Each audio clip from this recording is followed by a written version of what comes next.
জয় মা জয় মা জয় মা জয় মা মৃত সঞ্জীবনী জয় মা। আমি শ্রী মৃত সঞ্জীবন মহারাজ আমার ইউটিউব চ্যানেল মা মৃত সঞ্জীবনীতে আপনাদের সকলকে স্বাগতম। আশা করি মা আদ্যশক্তি মহামায়ের কৃপায় আপনারা সকলে ভালো আছেন। আমি এখন আছি মালদা জেলার সুবিখ্যাত মহাশ্মশান সাদুল্লাপুর মহাশ্মশানে। যারা আমার সাথে দেখা করতে চান এই স্থানে আসতে পারবেন, যারা মালদা জেলায় আছেন। আর যারা বাড়ি থেকে আসবেন অবশ্যই আগে থেকে ফোন করে আসতে হবে। এবং আমি যে বিশেষ বিদ্যে আপনাদের সান্নিধ্যে আমি দান করতে চলেছি সেটি হচ্ছে গিয়ে যে তুলা রাশির উপর আয়না পড়া, মানে তুলা রাশির উপর আয়না পড়া, তুলা রাশির উপর হাজিরা করা, তুলা রাশির উপর ক্রিয়া করা। এই তুলা রাশির উপর আয়না পড়া বিদ্যাটা কি করে প্রয়োগ করবেন, হাজিরা কি করে করবেন। দেখা যায় সচরাচর বহু কবিরাজ বহু তান্ত্রিক হাজিরা ব্যাপারটা জানেন না।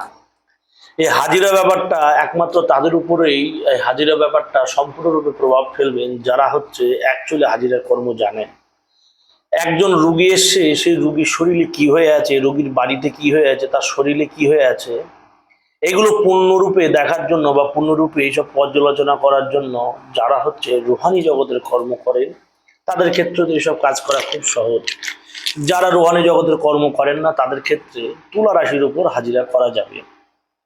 এবার আপনি যদি তুলা রাশিপূর্ণ কোনো ব্যক্তি যদি পেয়ে থাকেন তার উপর আপনি হাজিরা দিতে পারবেন।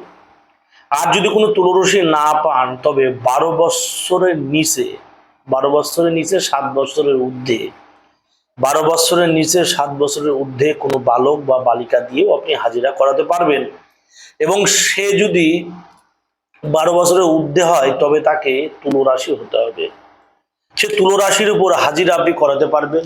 যে কোনো মানুষের সমস্যা আজ জানতে পারবেন, কি হয়েছে, কি করে সেটি সারবে, কে করেছে, কোথা থেকে করেছে, ব্ল্যাক ম্যাজিক করা হয়েছে, তান্ত্রিক কাজ করা হয়েছে, মানুষের উপর নানান ক্রিয়াটোনা করা হয়েছে, ক্রিয়াকারতুত করা হয়েছে, যেটি বহু জায়গায় যেও আপনারা বিশেষ সমাধান পাচ্ছেন না। এই বিশেষ বিদ্যাতে যদি প্রয়োগ করতে পারেন তাহলে এই উপযুক্ত যে সমস্যাটুকু সেটি আপনি আইডেন্টিফাই করতে পারবেন যে অ্যাকচুয়ালি সমস্যাটা কি। কোনো রুগী এসছে, কোনো মায়ের সন্তান হচ্ছে না, প্রায় 10-12 বছর হয়ে গেল তার সন্তান হচ্ছে না। আপনি নানান ট্রিটমেন্ট করেছেন, নানান জায়গায় গেছেন, ডাক্তার কবিরাজ তান্ত্রিক করে বেটে খেয়ে ফেল দিয়েছেন, কিন্তু সেই রুগীর কি করা হয়েছে সেটি জানতে পারছেন না। হাজিরা করবেন, সেই রুগীর কি করা হয়েছে, কিভাবে কাজ করা হয়েছে, কে কাজ করেছে, কোন উদ্দেশ্যে কাজ করেছে, কি করে সারবে, সম্পূর্ণ হাজিরার মাধ্যমে জানতে পারবে। কথা বুঝতে পেরেছি? শুধু হাজিরার মাধ্যমে এই নয় যে আপনি তার সমস্যাটুকু জানতে পারবেন, এই হাজিরা ক্রিয়ার মাধ্যমে তার সমস্যার আপনি পূর্ণ সমাধানটুকু দিতে পারবেন। কথা বুঝতে পেরেছি? আচ্ছা, এই বিদ্যা দিয়ে প্রয়োগ করতে গেলে এই হাজিরা বিদ্যাটি কি করে প্রয়োগ করবেন সেই বিষয়ে আমি বিস্তারিত আলোচনা করব। প্রথমত আপনার শুক্রবার দেখে হাটে থেকে বা দোকান থেকে কাঠের ফ্রেম যুক্ত যে আয়নাতে কাঠের ফ্রেম থাকে, কাঠের ফ্রেম ছাড়া কিন্তু হবে না। যে এখন তো সব তো প্লাস্টিক, অনেক এইটুকু দামি হয় আয়নাগুলো যেটিতে কাঠের ফ্রেম থাকে। কাঠের ফ্রেম করা চার কোনা হবে না, গোল জাতীয় একটি আয়না আপনি ক্রয় করে নিয়ে আসবেন দোকান থেকে এক দামে বৌনির কাস্টমার হয়ে। এবং কিছু সরিষার তেল কিনে নিয়ে আসবেন। কবিরাজের কাছে, তান্ত্রিকের কাছে সরিষার তেল, গোলাপ জল, আতর, লোবান, গুগ্গুল এগুলো তো সাধারণ ব্যাপার, প্রতিটি কবিরাজের কাছেই থাকে। তবে এ আর নতুন কথা নয়, এটার বলারও বিশেষ প্রয়োজন নয়। তবে হাজিরা করতে গেলে কি করবেন, প্রথমত যে নাবালক, বালক বা পূর্ণবয়স্ক মানুষের উপর আপনি কাজ করবেন। যদি তুলো রাশি পেয়ে থাকেন তার অ্যাসেন্ডেড লগ্ন, যদি লগ্নপতি যদি তুলো হয়ে থাকে সেক্ষেত্রে খুব ভালো হয়। এবার দেখা যাচ্ছে যে এমন কোনো তুলো রাশির জাতক জাতিকে আপনি পেলেন না, সেক্ষেত্রে 12 বছরের নিম্নে কন্যা হোক, নারী হোক, মেয়ে হোক বা ছেলে হোক, সেই সন্তানকে স্নান করাবেন। স্নান করিয়ে গায়ে গোলাপ জল, আতর এবং উচ্চমানের কিছু সুগন্ধি তার গায়ে দিয়ে দেবেন। এবং সেই বালিকা বা বালকের মুখে সামান্য একটু মধু দিয়ে দেবেন। দেওয়ার পর যে বিশেষ আয়না, যে চারকোনা আয়না কিনে নিয়ে এসছে সেই আয়নাতে ধূপকাঠি জ্বালাবেন। জ্বালানোর পর যে একটা বিশেষ মন্ত্র, সেই মন্ত্র 7 বার পাঠ করে 7টি ফু দেবেন। দেওয়ার পর শাহাদাত আঙুল, এই ডান হাতের তর্জনী আঙুল দিয়ে 3খানা টোকা দেবেন। মন্ত্র কি বলছে, মহাদেবে কালিকা সত্তরে চলিয়াই কিংকিনি ঝুনু ঝুনু বাজে রাঙ্গা পাই, শ্বেত পর্বতে চলিয়া আই, আয়ের রাজা আই, সৌপ্র রায়, আয়রে আই রাজা আই, সৌপ্র রায়, শুধু সয়কার ভো তয়রে ফলা রয়কার অন্তস্থা। এটা দেওয়ার পর সেই মেয়ের হাতে আপনি সে আয়নাটা ধরিয়ে দেবেন 2 হাতে। তার মাথার উপর দিয়ে আপনি যদি কালী মন্ত্র দীক্ষিত হন বা শিব মন্ত্র দীক্ষিত হন, মাথার উপরে মেয়েটির লাল কাপড় দিয়ে দেবেন। আপনি যদি কৃষ্ণ মন্ত্র দীক্ষিত হন তবে সেই মেয়েটির মাথার উপর নীল বর্ণের বস্ত্র দিয়ে দেবেন। এবং আপনি যদি অন্যান্য মন্ত্র নিয়ে কাজ করেন, অন্যান্য মন্ত্রের অবলম্বনী হয়ে থাকেন, তাহলে সেক্ষেত্রে সেই মেয়ের মাথার উপর দিয়ে সাদা কাপড় দিয়ে দেবেন, তার মাথার উপর দিতে হবে। তারপরে সেই ঘরের সম্পূর্ণ লাইট বন্ধ করে দিয়ে একটা মাত্র মোমবাতি জ্বলবে। আপনার রুগী সামনে বসে থাকবে, সেই মেয়েটাকে আয়না দর্পণে বসাবেন, মেয়েটার মুখ থাকবে পশ্চিমে।